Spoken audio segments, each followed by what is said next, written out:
Welcome back to Danny Rants. Today I have one of my best friends. I've known him for over 2 decades, since I was a young 16-year-old. We got into events together and we actually ran a business for over a decade together. And only recently have we sort of parted ways. Welcome, none other than my friend Kyle Hand. How are you, bro? Good, mate. Good to see you again.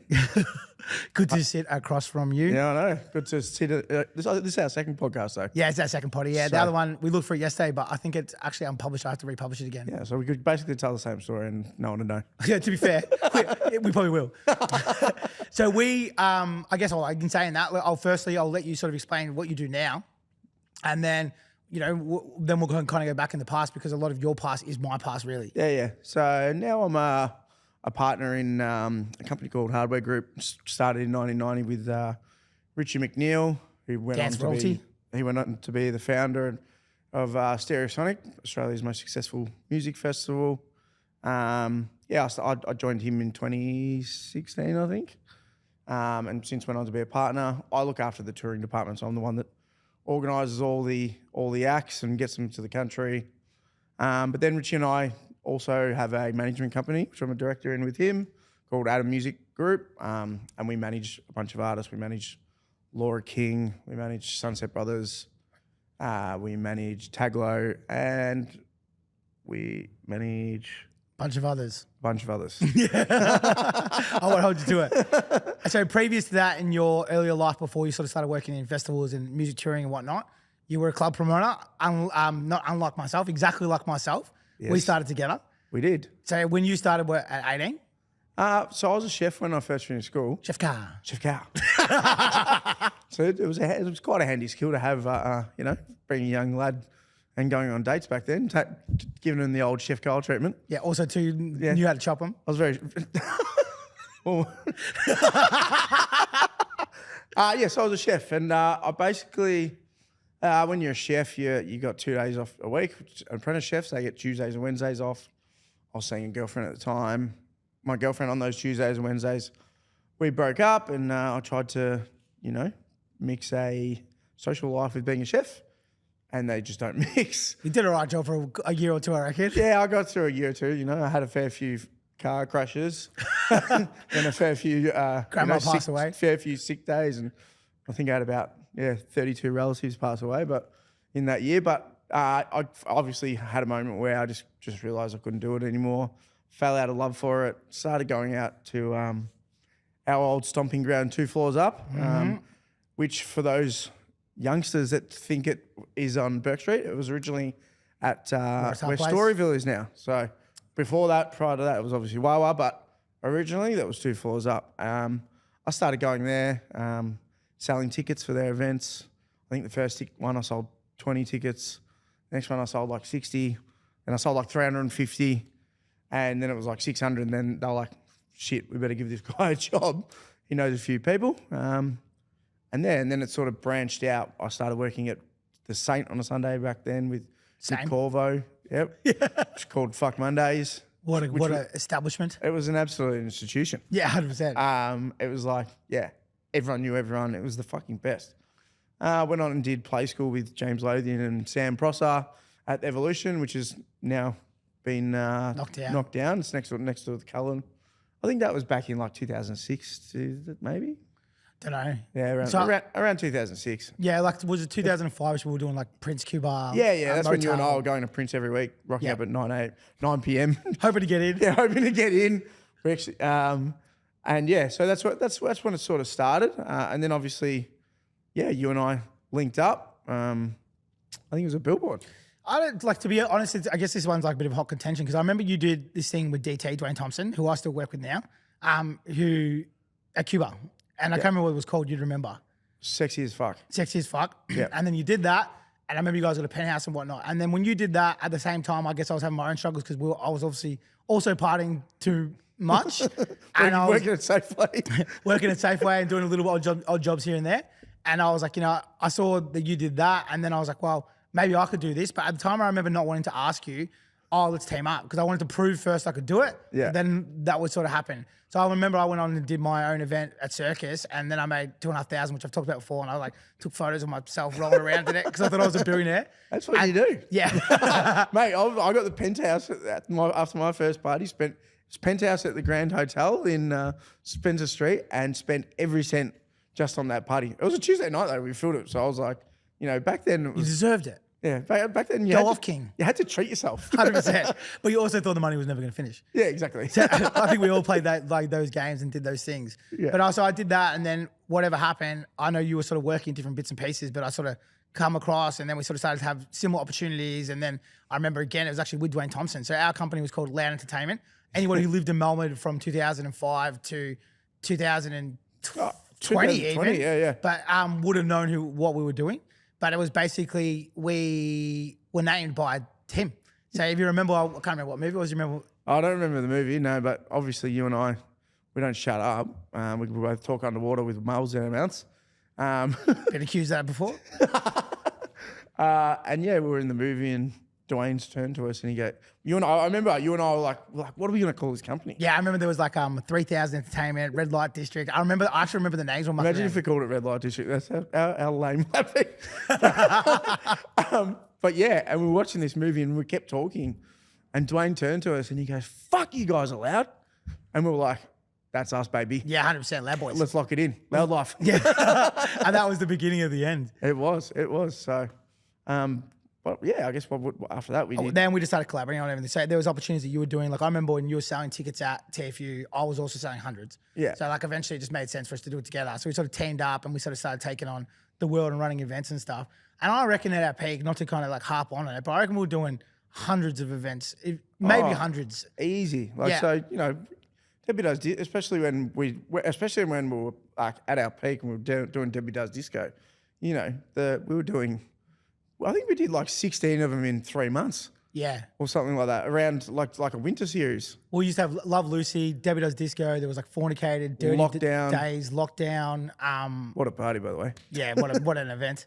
And then we had our weeklies and stuff, and we were in and out of weeklies. We were hosting different clubs like Cuba. I know you talked about Play School for a bit. I don't think I ever actually fully worked there.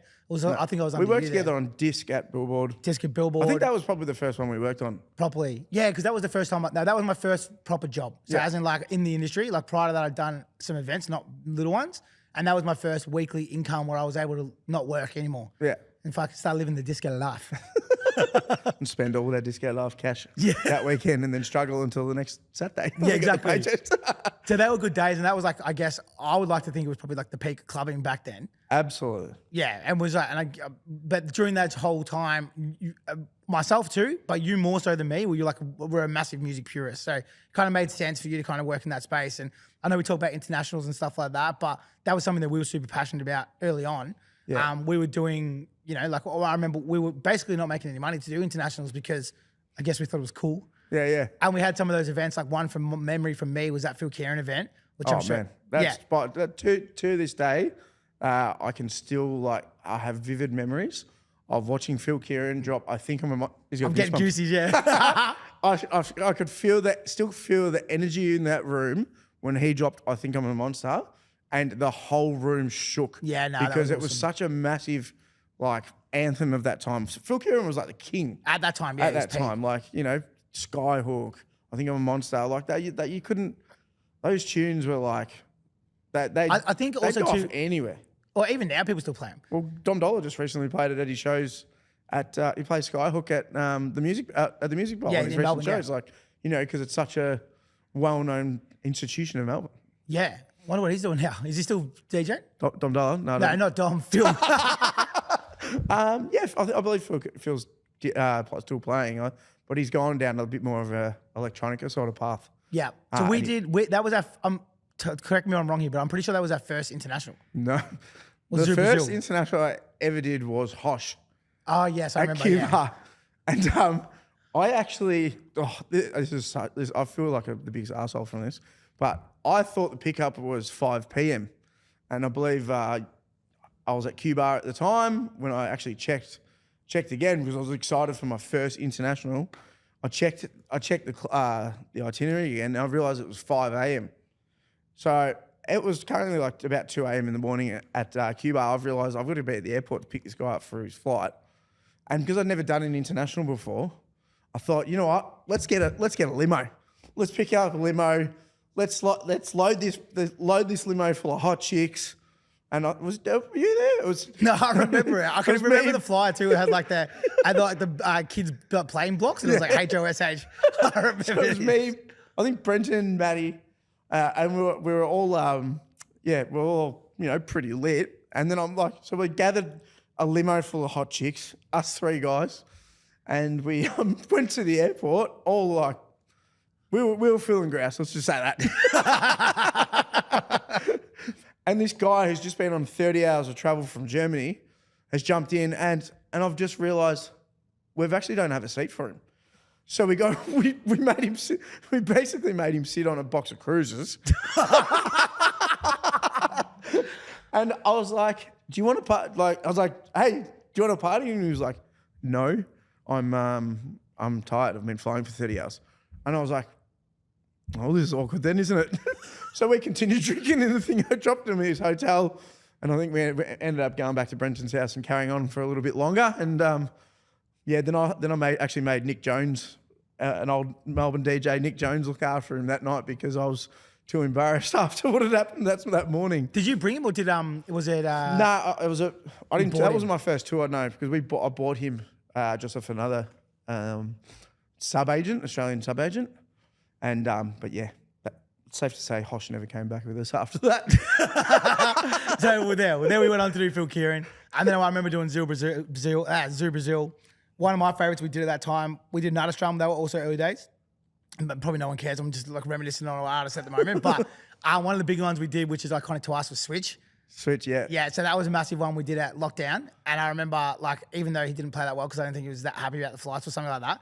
But I just remember watching. He was never happy, mate. He's a miserable bastard. But I remember him punching darts, like, and this was when you couldn't smoke ciggies still, and I was like, fuck, this is iconic. Yeah, I remember the rule. I think the law just came in, and we've got him on stage.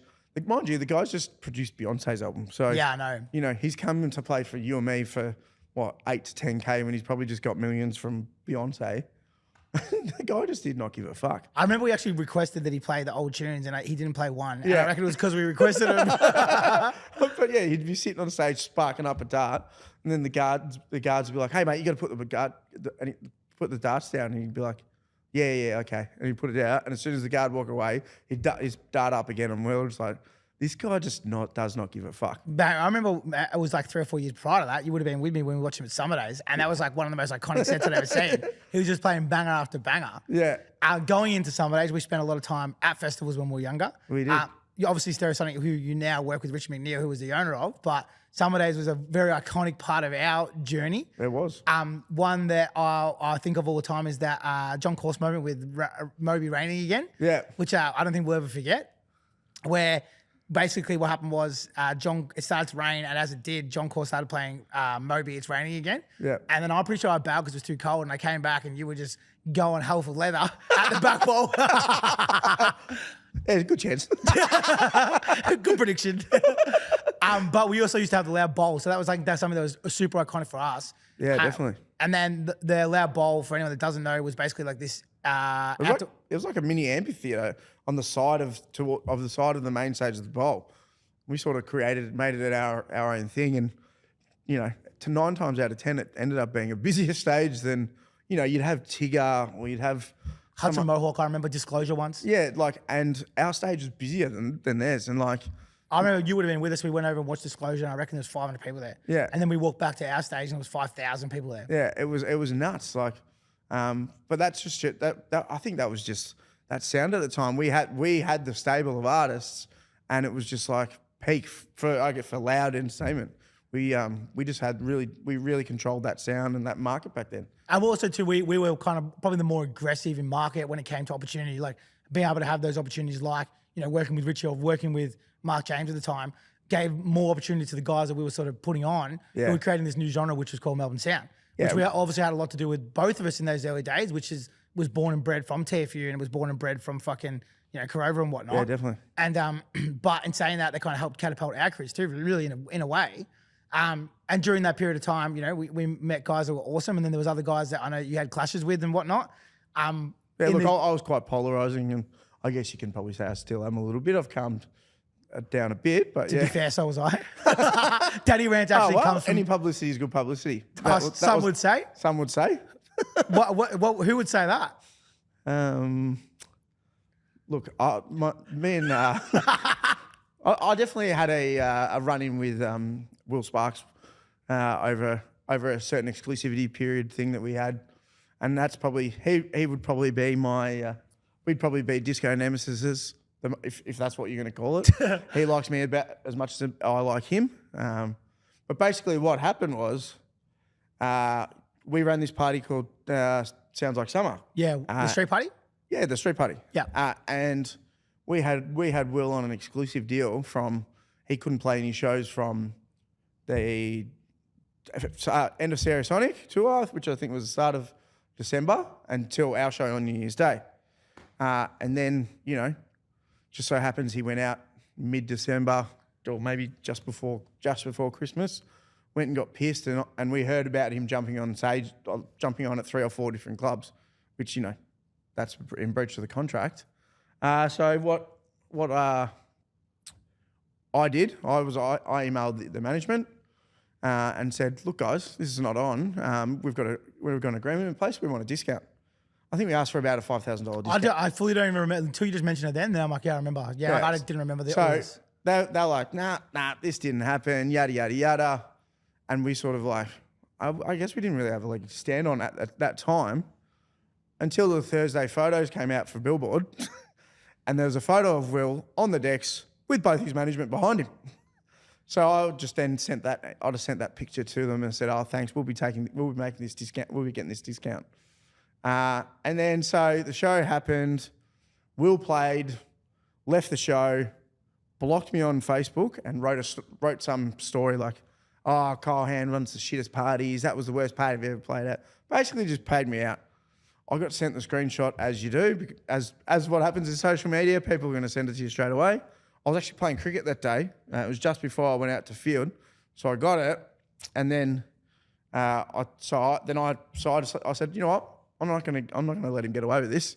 So I posted a story myself, not a story, a status myself, and just said, hey, Will Sparks, if you're going to pay me out, do it before you delete me, you fucking coward. And then I went out and played cricket. Little I know, when I came back from cricket, my phone had absolutely blown up.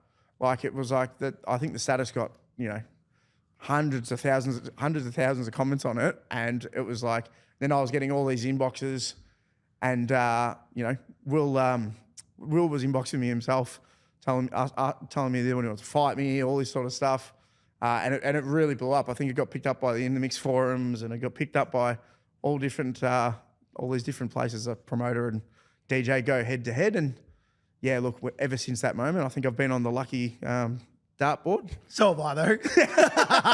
I think you're not a true loud member if you haven't been on that dartboard. Yes. And during that period of time where we were so noisy, like I remember someone using that term for us. Obviously, we were loud boys, but it was unusual for me to be having arguments with massive DJs that I haven't gone into. But I had many wars with high caliber DJs at the same time as you were sort of having this war too. Oh, absolutely. But yeah, look, I don't really have anything against Will now. Last time I saw him was on a advanced hair ad or something. So fair enough. So you had a lot of run-ins like myself with a high-profile artists, but you also did with other promoters. Like back when we were first starting out, it was literally probably what I would say was almost like a war zone in the sense that everyone was arguing and fighting all the time. So it wasn't unusual for these sort of spot fire arguments to happen. I'm more of a coward than you are, obviously, because I don't want to name anybody that I have wars with. People would know, but they were also pretty out there. Yeah. I remember once I was pretty sure I made international media because I started naming ghost producers. Yeah. Do you remember that one? Yeah, I do, yeah. That went down like a fucking concrete cloud. So we were very noisy during that period, but there was also times where we were competing with other promoters. Like, we had other rival groups that we were clashing with, and sometimes they would actually turn into threats of violence, which is kind of wild. Yeah. And you and I probably never ever kind of back down from those situations. No, we never. Well, I never took them seriously. Like, you can say as much as you want behind your keyboard, but until you're face to face with someone, And I would say that we probably pulled petrol on a lot of those situations. Absolutely, because you know what, we didn't give a fuck, and to this day, realistically, I still don't. Yeah. You know what I mean? Like, he's got to be a bit more quiet. Yeah, I'm just like, I've got kids now. I'm a little bit more reserved, and it was a business. Back then, it was like You and I were in it for the business sense. Yeah. Yes, we were trying to run really cool parties, but we were running these electro parties, and people were like, "Oh, that's Wognay, that's druggy music." And then it turned to being mainstream, and we were like, "Well, look at you, look who looks like the dickhead now." Yeah, of course, yeah. I've got those styles too, where we had all these people paying us out during that period when we were doing the Melbourne sound stuff. All the private school Yeah, kids. and then as soon as it blew up, they were the first people to sort of sat there with their hands out trying to make money off it. Yeah, exactly. And I was like, that was something that I struggled to forgive. Yeah, like I was watching guys release records for these guys or put them onto their shows, and I was like, where was the support when we were starting up? But Yeah, I know. is what it is. So then from that period, you and I were running parties. I know I sort of went down the track of like owning clubs. Then you kind of went more hedged into festivals and touring and whatnot. Yep. So we were still working together side by side, but we sort of, I guess, part-time we're working on other projects. You go and start working for Earthcore. Yeah, so in 2013, Spiro... For those that don't know, Earthcore was the longest running bush tour. I think it was like it might have even sort of been the first of its kind. Yep. It was like, it was a really successful... Spiro was a pioneer of that bush tour culture, which pains me to say that, but that's the truth. And in 2013, he brought it back, and I think, I just sort of helped. I was working at the Royal Melbourne Hotel at the time, just helping out with the bookings, and he was just and he was sort of there working there as well. So I sort of jumped on board as like to help with the promo side of things in 2013, and I think I did like 3,000 or 4,000 people. Like it was okay, but I actually had a really good time. I just thought, it needed some tweaks, and then so in 2014 I became a partner in the festival. And then I took over the bookings because, I was younger than Spiro. I felt like I had my hands on my finger on the pulse a little bit more, And for this was the first year that this is before Vinny Vici Bop blew up, Morton Grinnell blew up. I got Sam Paganini when he just released Rave. I had Chris Leaving, Rod had I had some of the hottest acts in the world, and Spiro never heard of them. So. I put them on, and the next year the festival went from 3,500, 4,000 tickets. So I think we almost hit 11,000, 12,000 tickets. So, I don't want to toot my own horn, but I definitely think it was mine. Toot. I definitely say that was due to my, influence. And from that time, then Spiro sort of saw me as his golden goose.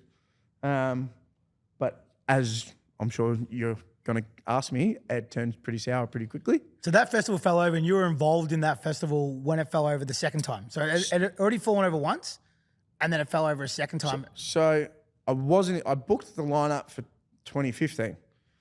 Nah, it has to be closer than that. No, it was 2015, and so it was 2015. I'd booked the lineup for. Oh no, hang on, it might have been 2016. Really? Fuck. I think it was about 2015, and I'd booked the lineup for it, and it went on sale, and it was going okay, but then because we did so well the year before, and Spiro's drug taking and erratic behaviour blew up, started getting worse and worse, and I think that was the downfall of Earthcore originally.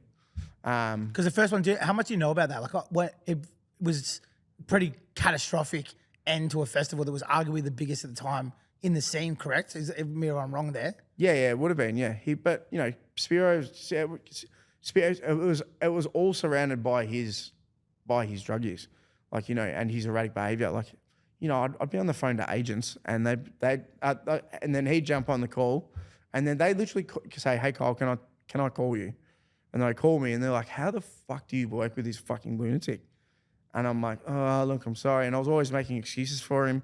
But the turning point for me was I left Earthcore after we did a Fatboy Slim show. It was 2016. It was January because my ex-wife, she was pregnant at the time with my first daughter, and Sienna was due on around that time.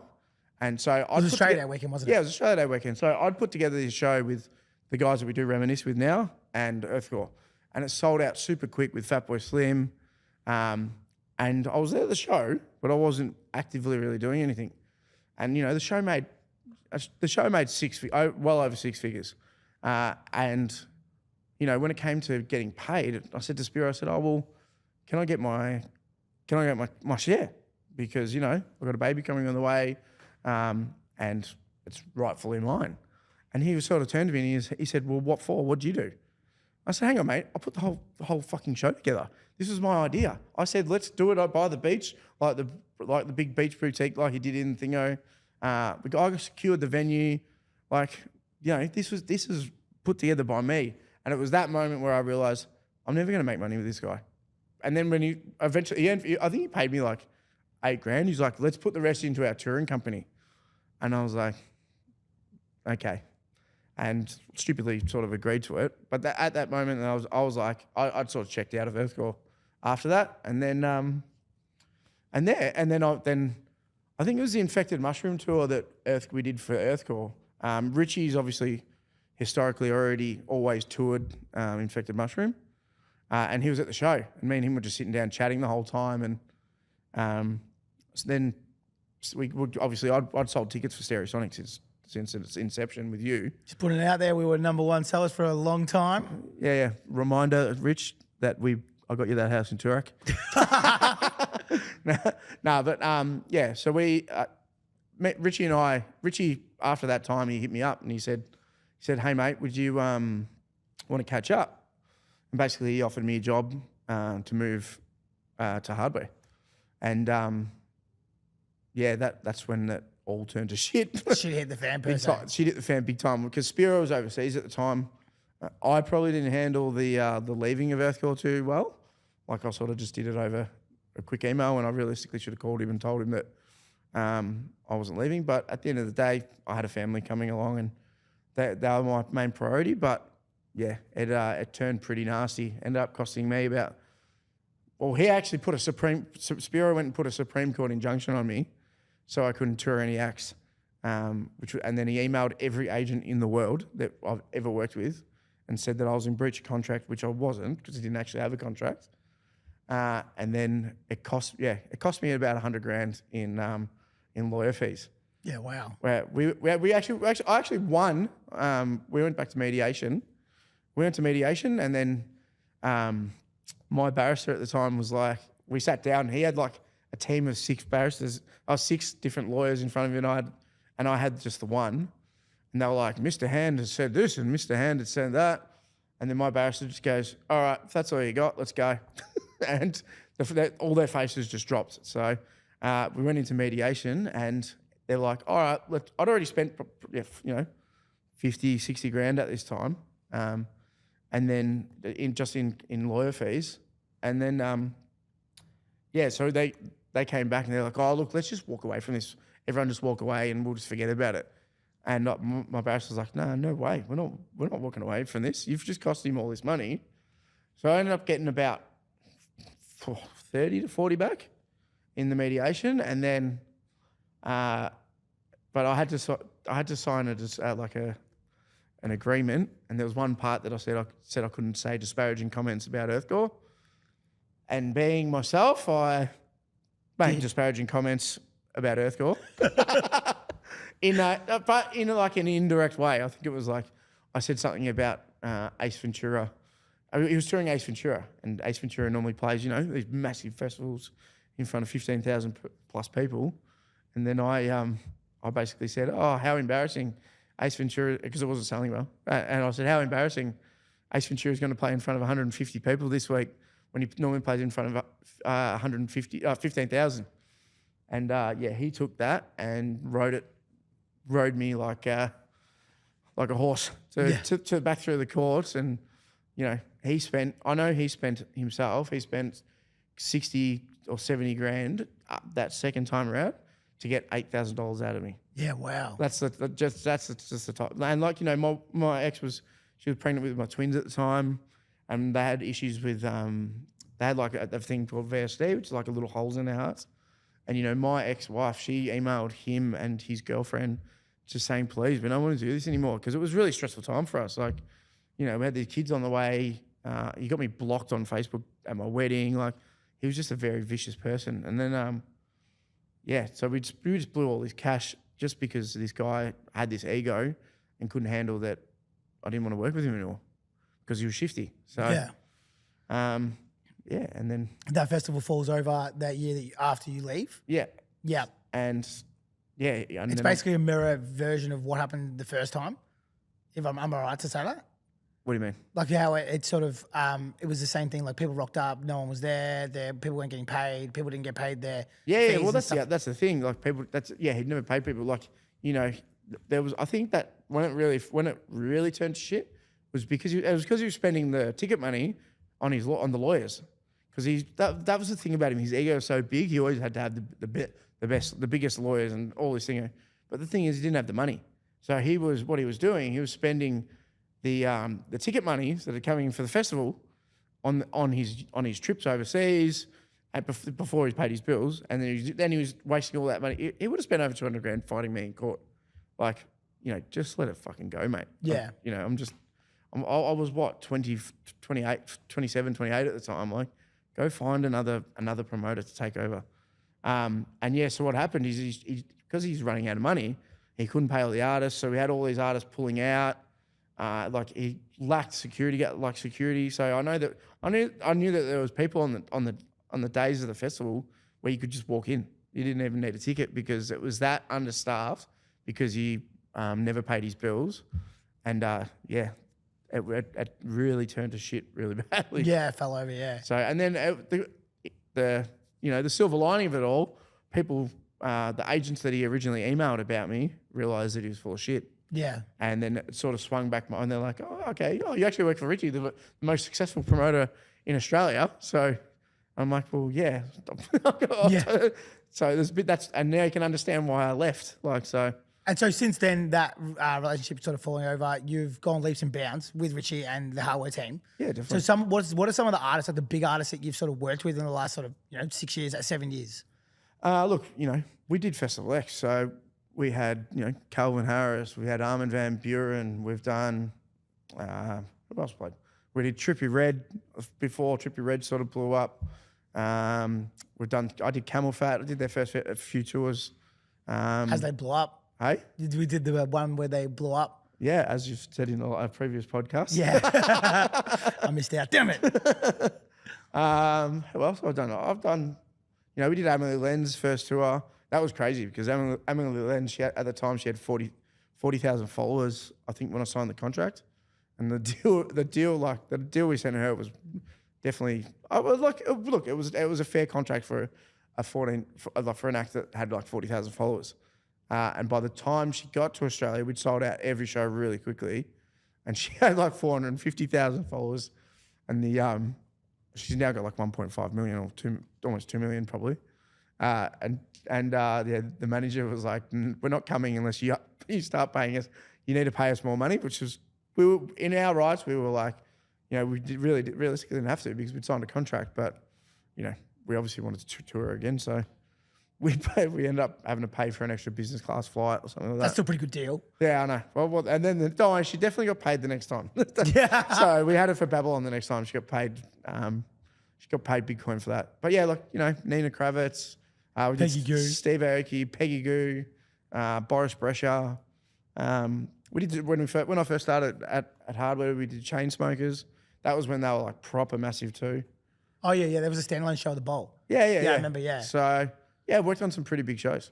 Yeah. And acts since that time. Yeah, so and we talked about Peggy Gou, and I know you did her the first time and then the second time. What happened there? Like it fell over because of COVID, is that right? So we went on sale for Picnic Electronic. So you did the first one the year before was like 10K or something, wasn't it? The first tour, no, so we did the second tour. The first tour she played, I think she played like Strawberry Fields and stuff like that, but she hadn't properly blown up yet. And then we got her at the peak time. So, and then it was we'd had it confirmed for Picnic Electronic. So she never played at the Bowl. Yeah, she played at the Bowl. Yeah. Okay, yes. But that was her second tour. Oh, okay, now I understand. Yeah. And then so we'd sold like I think 9,000 tickets, and the show was scheduled for March. Oh, no, actually no, I think it was the first weekend of April, 2020. And as we all know. COVID struck, so we had to withhold.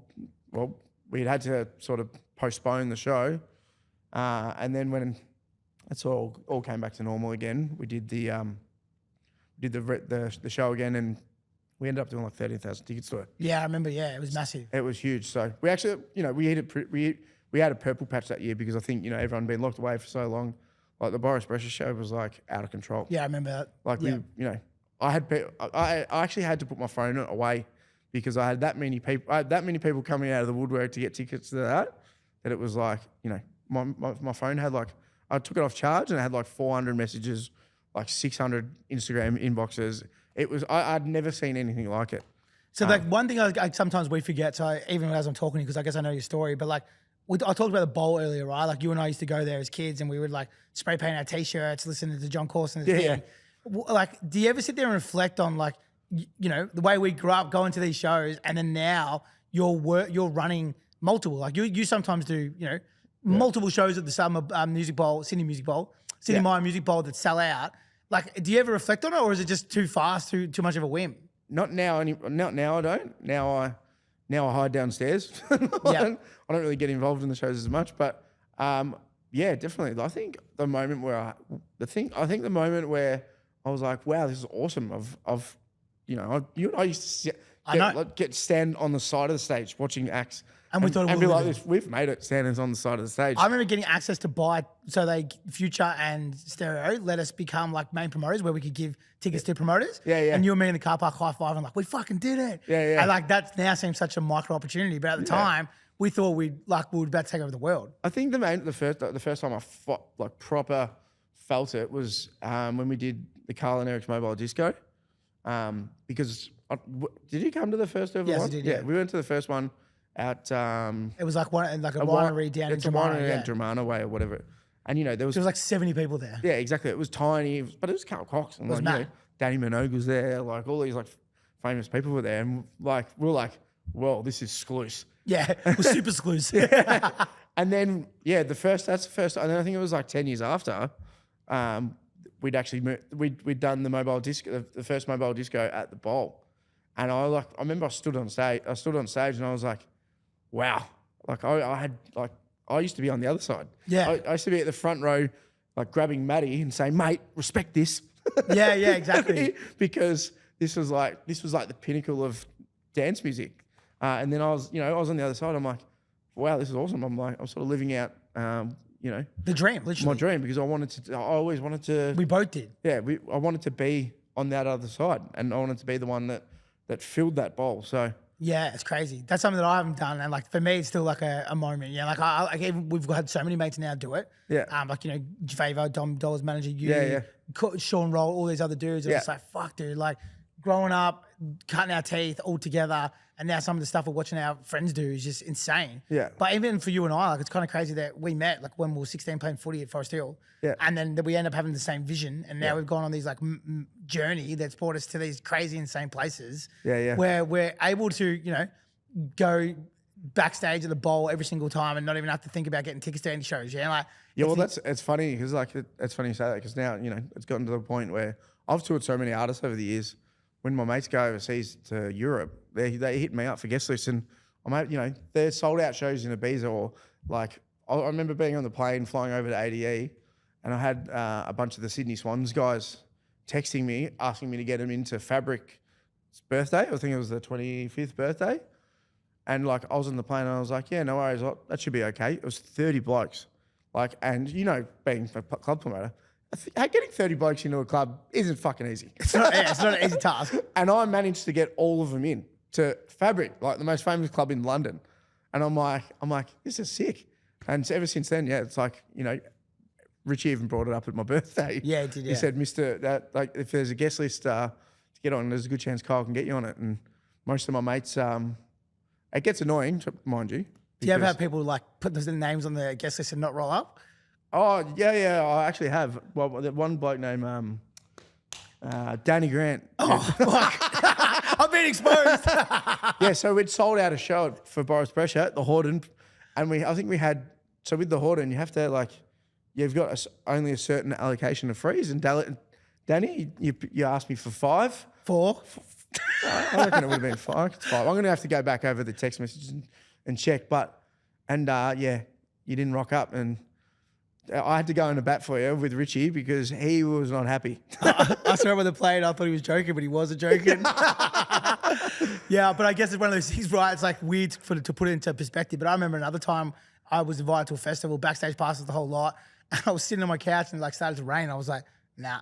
Yeah, like we've gone from being like paying tickets and like, you know, wishing one day to do this to now it's sprinkle of rain and we're like, yeah, probably won't use those backstage passes, which is, or you won't go if you don't get offered backstage passes. Yeah, true. Yeah, like if you don't get a good pass, you're not going to attend. Which is pretty like bit of a wanker way to act, but I don't know. It's just is what it is. You get used to it. Right? Yeah, get used to it. I reckon my one for like when we were kind of going up, which is one that I look back on massively, was like Book a Shade. Yeah, when we did Book a Shade at Prince, but I was like, and I think I mentioned it before, but basically for me, I remember listening to him like you and I on on dance floors, like in Disco Passion Birds, listening to Book a Shade in white rooms, and then us standing there for those 2 sold out shows, like we were the promoters running that show, and I was just like, this is it for me. Like that was one of the more iconic moments for me in our journey, because even though it wasn't that massive, but it was like Prince was one of the first venues that we fell in love with dance music. Yeah. Book a Shade was one of the first dance artists that we fell in love with. And there you and I are sitting with childhood best friend, watching these fucking artists that we could never ever imagined even talking to. Remember they played Washing Up, which was like our favorite song? Yeah, man. And we're like, what the fuck? Yeah, could this be more perfect? Yeah. I just grabbed my belt and just started. Whip out the old Stevie shirts. So because of that, like dance music is legitimately for you has let you travel around the whole world, right? Yeah. So you've been fucking every country there basically is to go these days. That's like Ibiza, Germany, Amsterdam, New Zealand. The list goes on. Managing artists or discovering artists. So what are some like I guess stories that you've got, or like even like favorite clubs maybe? Like maybe it's a 2-part question. When you've gone over to these other places across the world that people don't really normally get to see or experience. Oh look, it's hard to pinpoint like a favorite club or stuff because there's so many like, you go to ADE, which we go to every year, and Amsterdam Dance Event for those that don't know. You go to ADE and like it is mind blowing how some of these venues, some of the venues that they have in Amsterdam, like compared to here, you want to find a 5,000 cap venue, there's like 2. Yeah. Over there, there'd be like 15, and they're like you'd walk down, like there was this one I went and watched Boris Bress's show, and it was like we had to walk for 10 minutes in the bush, and I'm like, what the fuck is going on? And then you walk in, and then it's just this massive big black room, like sort of looks like Festival Hall, and you're just like, how do they find this? Yeah, but probably the one for me is the Gashouder in Amsterdam. That'd have to be out there with like the best venue. And why is that? It's just this big old gas factory, and so it's this big round room. You might have seen. There's always like videos of it online, and it looks like there's fireworks going through the venue. It's just this round room, and it's just so iconic. And then like you go out backstage, and especially at ADE, like all the artists just congregate there. So you'd be sitting out the back. I'd be sitting there getting a drink at the bar with Richie Horton or like Sven Vath or like Techno Adam Bayer, and then like all the legendary promoters from around the world, and that's where you're sort of like, this is sick. Yeah, this is it. But like I've been to Fabric in London, which is also it's sick there. Berghain, I went there with the biggest motley crew, and that place is like another world. I went there Mardi Gras weekend, and it was it was pretty eye opening. I remember I was dancing. I was dancing on the just dancing. I had a podium behind me, and I felt like this whoosh, like this wind behind my head, and I'm like, what the fuck is that?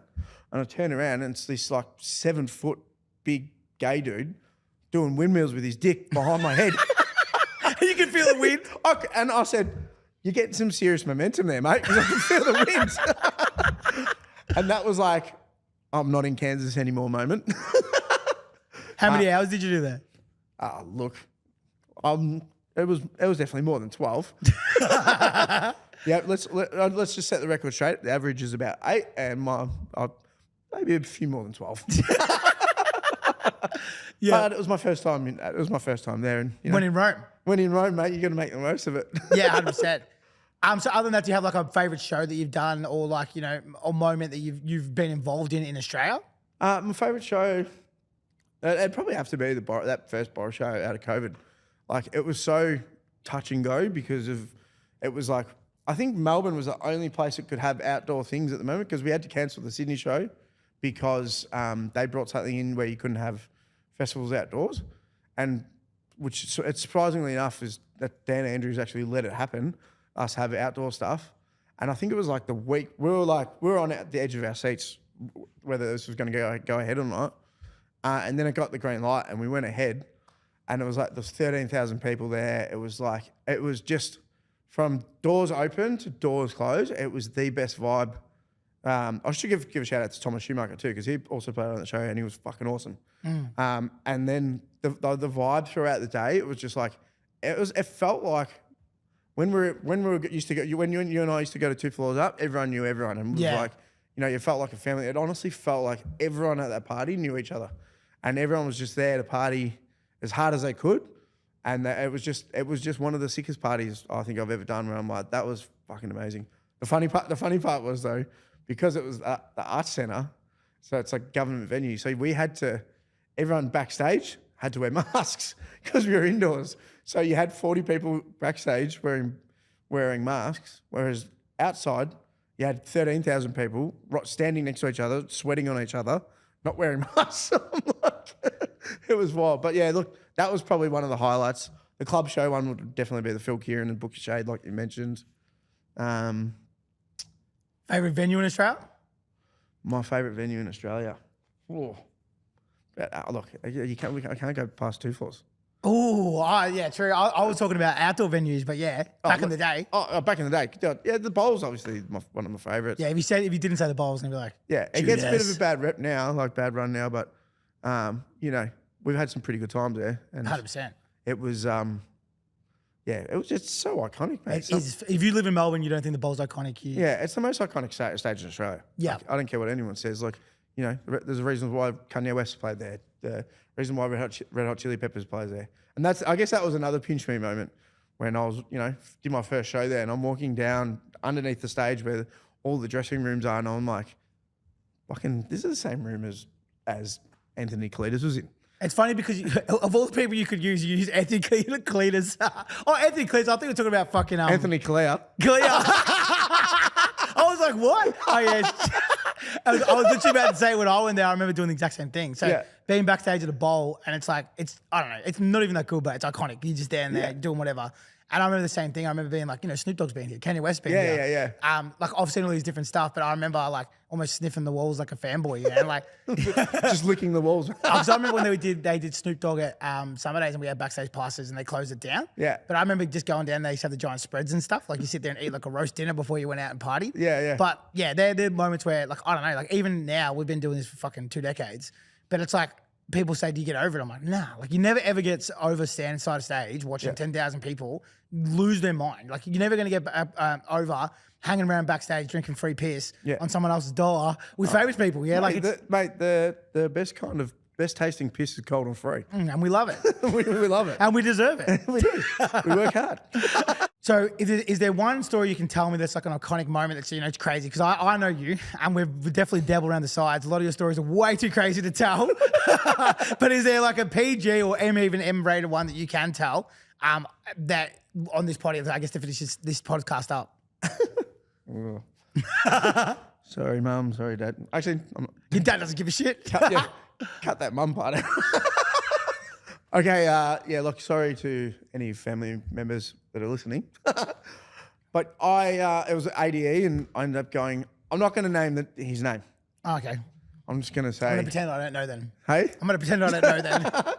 And we went. Mama boys. Yeah, so we went to, he said to me, I watched you set at Gas Garden. I've toured him ever since he first started touring.